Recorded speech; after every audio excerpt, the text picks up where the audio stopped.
jump into science, rocks and minerals.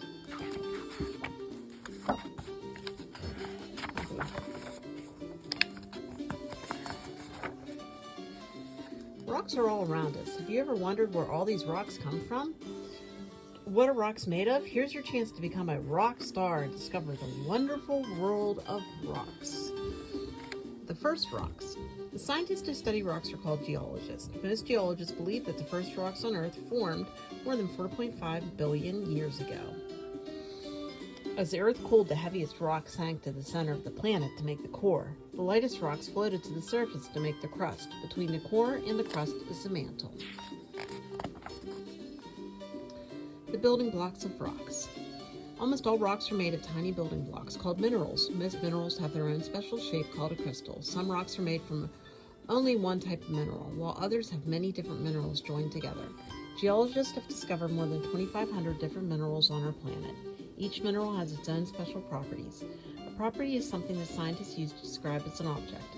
Some mineral properties include the shape of a crystal, its color, how hard it is, and how it shines.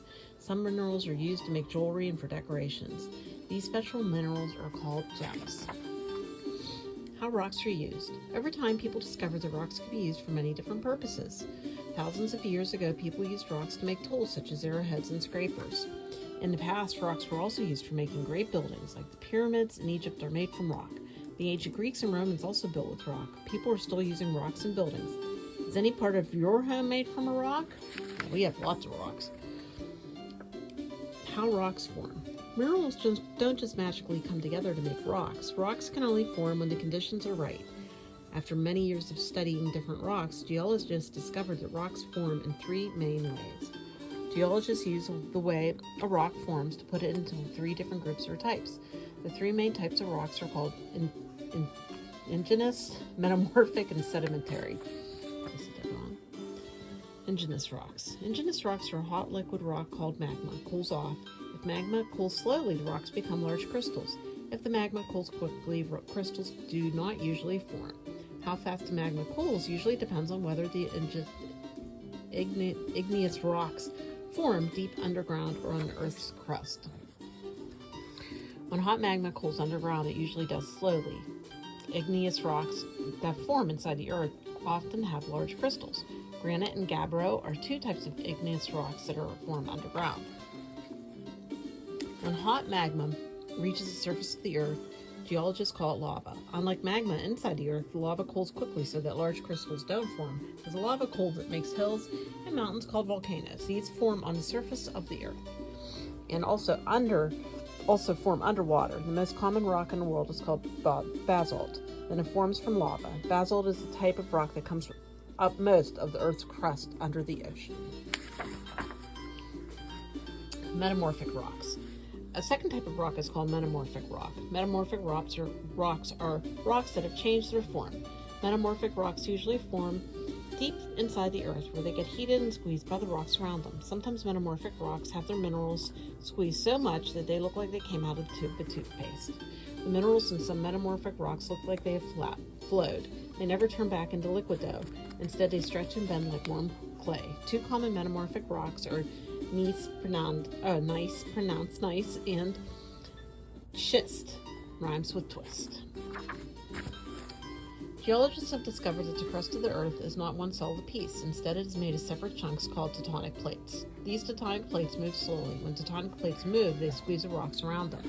When rocks get caught up between the tectonic plates, they get squeezed and pushed high up in the air. This is how many of the largest mountains on Earth form. Often you can see bends called folds in the rocks that make these mountains. Metamorphic rocks usually form underneath these tall mountains where the squeezing and heating is the greatest. Sedimentary rocks. The third major type of rock is called a sedimentary rock. Sediment is another name for tiny pieces of rock that have broken off from larger rocks. Sand, grains, pebbles, and mud are all different types of sediment. Sediment is created when wind, water, and ice wear down the rocks at the surface of the Earth. Sediment is carried by rivers and streams to lakes and oceans where it begins to collect.